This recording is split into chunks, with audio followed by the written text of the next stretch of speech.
Dr. Emmanuel Kwesi Aning, head of the Department of Research at the Kofi Annan International Peacekeeping Training Center in Accra, and with a huge experience on security issues and dialogue. It seems that dialogue is not anymore a way of resolution of crises and conflicts. Well, I think it's most unfortunate, but yes, dialogue has been pushed to the very edge of international mediation, negotiation, and dialogue as a tool for resolving differences and tensions is no more very popular. It looks as if the usage of violence to achieve ends or to deal with differences amongst communities, amongst states, amongst regions is what is in fashion right now. But I think it's critical for the sake of humanity, for our lives, and for what we seek to achieve, that we need to bring dialogue back. Dialogue brings understanding, it brings collaboration, it brings partnership, it brings cooperation, and I think it's very important. How Ghana is managing to remain a peaceful country, and is there any security alert due to the terrorism and conflict in the Sahel area or other Western countries? Well, I think Ghana's case is unique in terms of where we are located and in terms of our own internal difficulties. But let me speak a little bit about the Sahel. I think there is no doubt at all that the challenges in the Sahel are increasingly beginning to expand and to also shift southwards. When I say southwards, I'm talking about moving into La Côte d'Ivoire, Burkina Faso, Benin, and the northern parts of Togo. In the northern parts of Ghana, I think we're also beginning to see some movements and tensions around the boundaries. But one of the good things that Ghana has managed to capture well relates to the nature of its communities and the relationship amongst the people along these communities.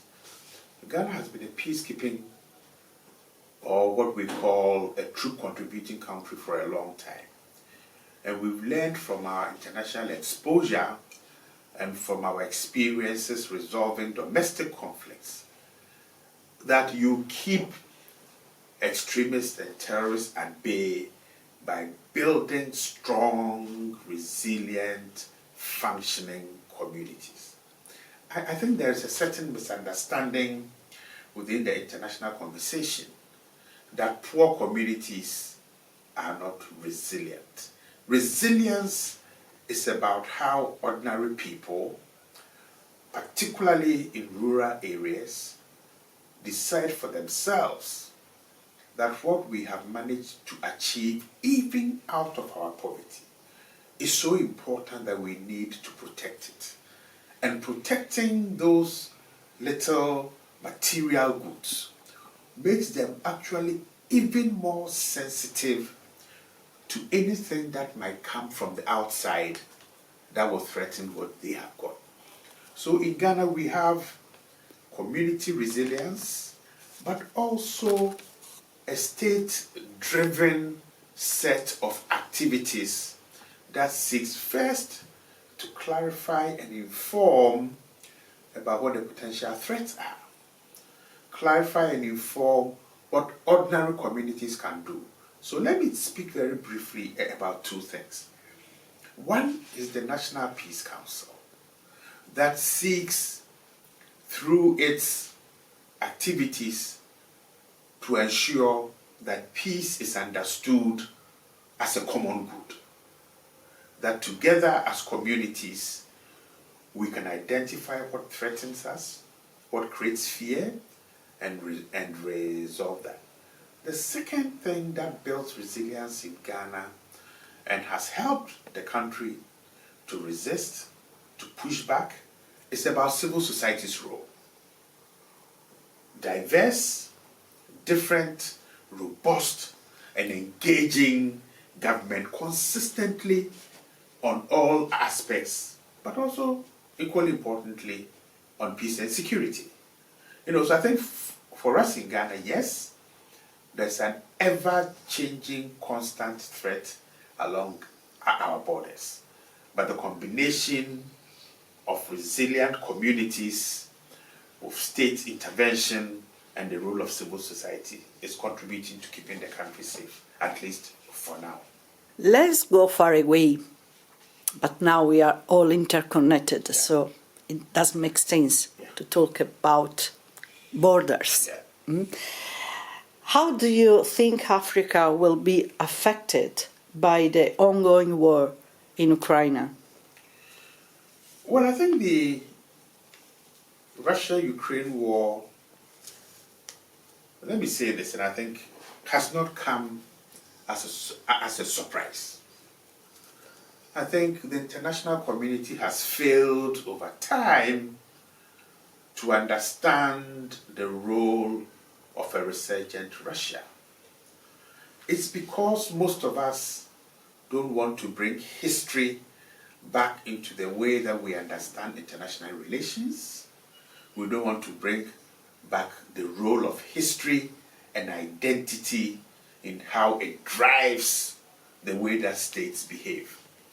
So if you read international newspapers, everyone has been talking about increasing food insecurity, the high cost of prices, and all those things. All those things are correct.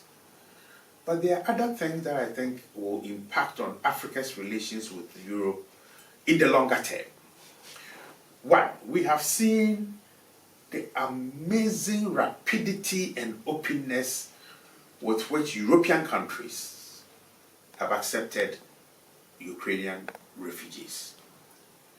And that raises questions about the internationalization of refugee policy and how other people from other parts of the world in similar situations are given the permission and acceptance to come into Europe. I remember very clearly the way the former German Chancellor, Angela Merkel, was abused, insulted for having a very open refugee policy a couple of years ago. Number two, we have seen also the diversion of development aid to cater for Ukrainian refugees. All refugees require international support for them to be able to resettle, to get education, health, housing, and then to become useful citizens of their new countries. I myself was a refugee in Denmark close to about 35 years ago. And so I'm very sympathetic to states that accept refugees, because you can actually recreate people's lives and give them an opportunity. But I think coming from Africa, the quick diversion or suspension of development aid and their diversion to help the Ukrainians creates an impression that in this partnership between Africa and Europe, Africa is not very important. That when crises happen in Europe, the first step is to look after their own cousins and to leave us unattended to. Part of it, and I'm not too worried about it, is that our own leaders must ask themselves, what are the lessons that we can learn from Europe's response to what is happening between Russia and Ukraine? Unfortunately, I don't see a conversation beginning to emerge from Africa's leaders that the manner in which Europeans have shown affection and love to their own people and have rejected us, or at least diverted and suspended aid, means we need to look at the nature of international relations in a much different way. Let's go back at the beginning of the war in Ukraine. Some African countries voted against the resolution against the Russian attack on Ukraine, and also against the removing of Russia from the Human Rights Council. What's your opinion about that? First and foremost, is the nature, let me go back to the nature of the international relations again, and the way in which the Council, the Security Council, uses its power as a lever to get its wishes done. But you will remember that about 15, 20 years ago, Africa has argued very strongly for the expansion of the Security Council, asking that the nature of the world has changed.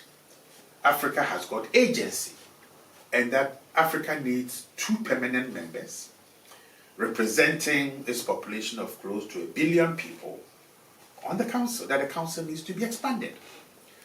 Now, I'm not interested in the merits or demerits of how particular states voted, because those states have their own capacity to calculate what their national interests are.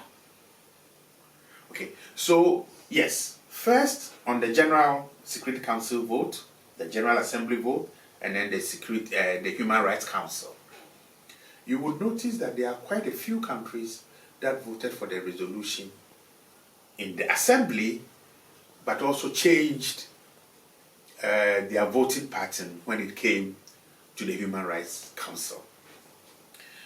And you would notice from the literature coming out of Europe and the United States, criticizing and lumping all these countries together as if they don't have any agency themselves.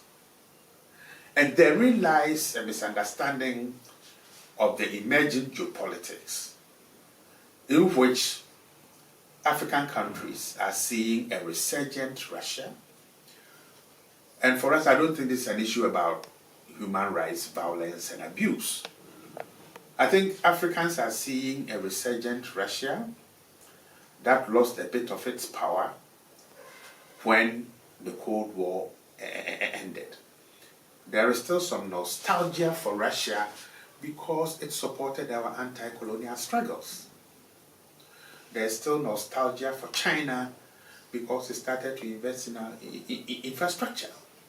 And I think when Europeans and North Americans focus specifically or choose to focus on specific aspects and drive the conversation in ways that satisfies their national interest, then that is very disrespectful to this continent of 54 people, or 54 nations. Because although we have an African Union, we are not one people. Countries have their own identities, they have their national interests, and they have the ability to make the calculus as to how to play this game. And I think our European partners, who have been on this continent for a long time, might at least begin to show a certain humility and to say, how do we negotiate around the tensions that we are seeing? Because when you divert development aid or suspend them because of the crisis in Europe, that is understandable.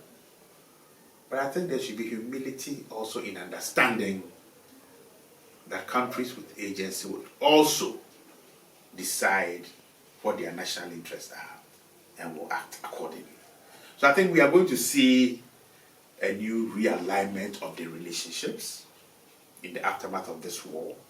But let me make it very clear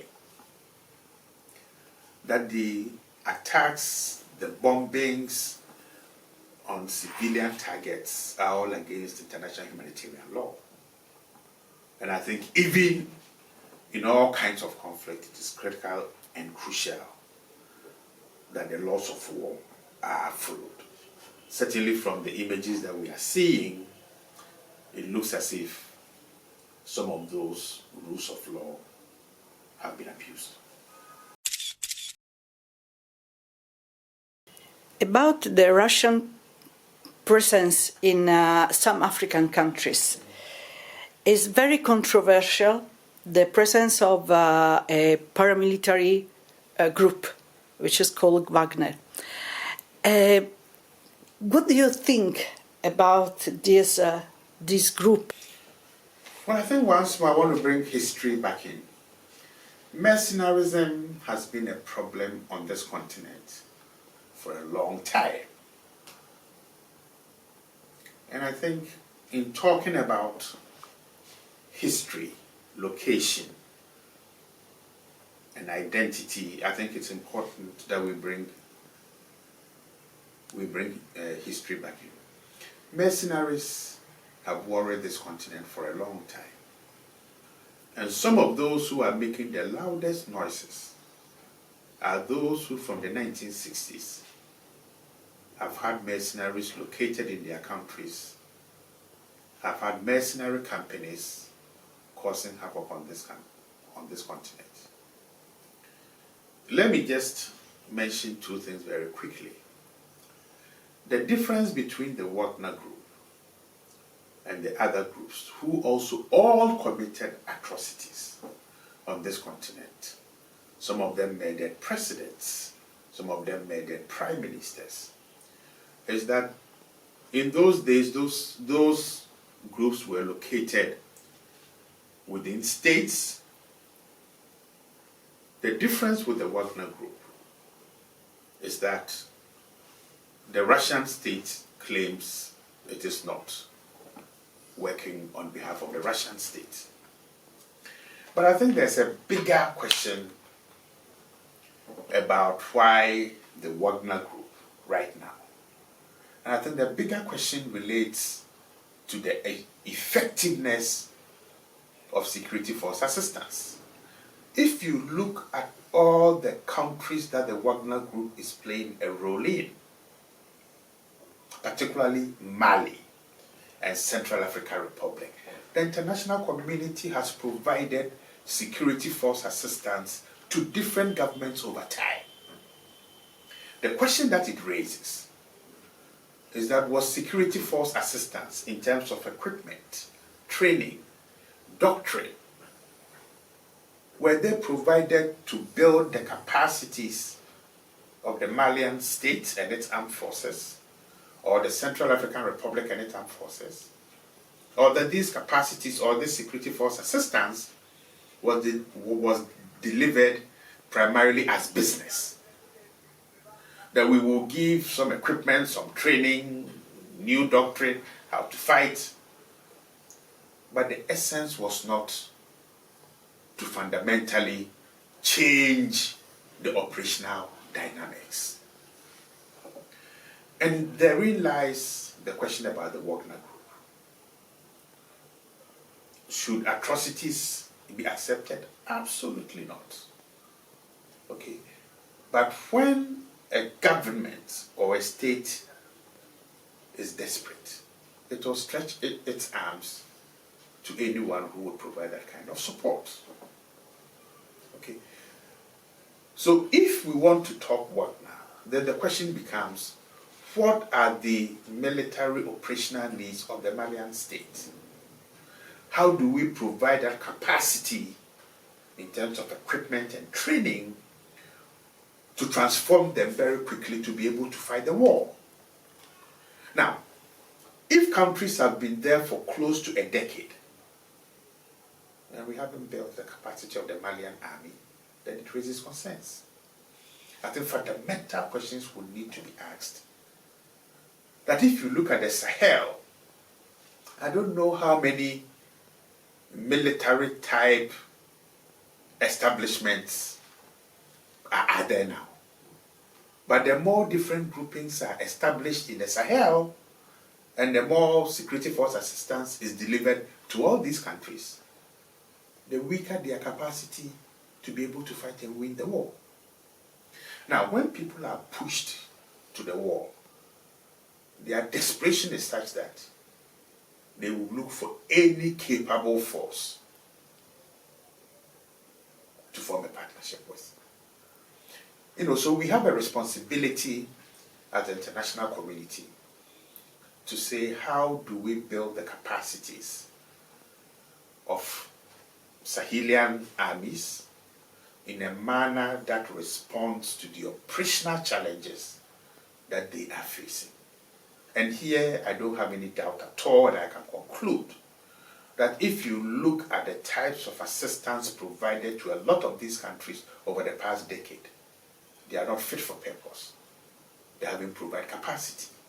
They haven't provided intelligence. Because the presupposition is that these armies are so incapable that the support that has been given in the last decade, they haven't been able to understand it and they haven't been able to use it. And therefore, the failure does not come from how the capacity or the assistance was designed, but rather how those who received the assistance have understood it and used it. And from where I sit, in a training school, I can assure you that the people that we train have the capacities, they have the intelligence, they have the know-how, and they have the ability if the security force assistance is developed or is given in a manner that is appropriate to their context and it's appropriate to their needs. The failure is not about Mali and Central African Republic. I think the failure relates to the wider international community. The Wagner Group is only a desperate response by these countries. Okay, but it means that the government of this country, because of their failure of keeping order or maintaining power, have to close one eye or both eyes on atrocities, human beings, abuses. Is this good for the population? No. Is something good for the No, citizens? absolutely not. But for most of the citizens of this country, or these countries, this is nothing new, unfortunately. Other groups have committed atrocities. You mean internal groups? Internal groups, external groups, and therein lies the reluctance, particularly by the Malian regime, for different countries to come and issue the instructions. I mean, look, Operation Seval, Bekan, there were atrocities that were committed, but the Western media is not interested.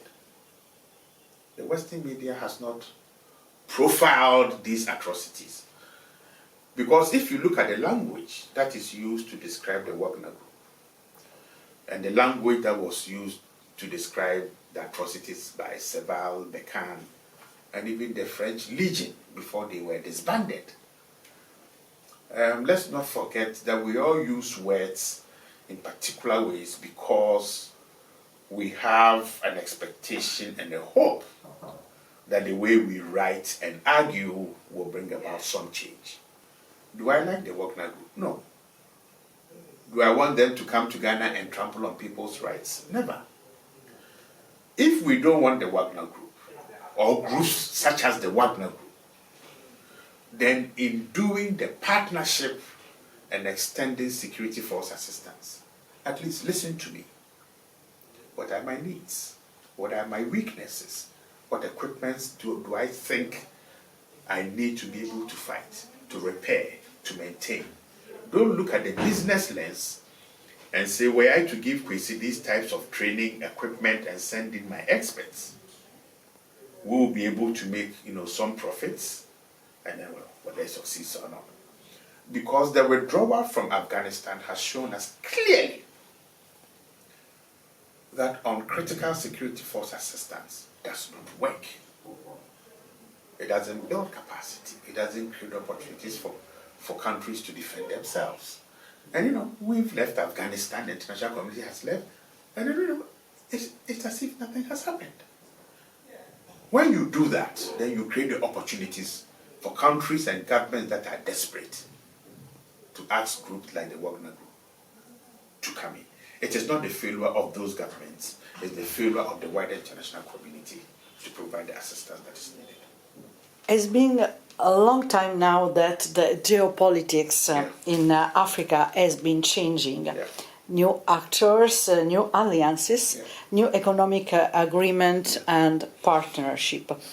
So Africa and its leaders have been changing its role in the global world, in the global institution. Which role is going to play this continent in the international arena in the next years? Well, I think we will see. I mean, I like the way you phrased it, that the geopolitics is leading to changes. I think as Africans ourselves, we haven't captured and understood the complexity of the geopolitical change. So there are a lot of people, so Africa has almost become like a very beautiful bride. So quite a number of countries are chasing after us. So Brazil has played a very powerful role, Russia is, India is, China of course, Turkey. You know, the question now is, how does Africa locate itself amongst all these different actors? And to say, what is Africa's interest and what do we want to get out of this? So I think this is still a work in progress. It's a work that we ourselves as Africans would need to identify what our interests and our needs are and to drive the relationship.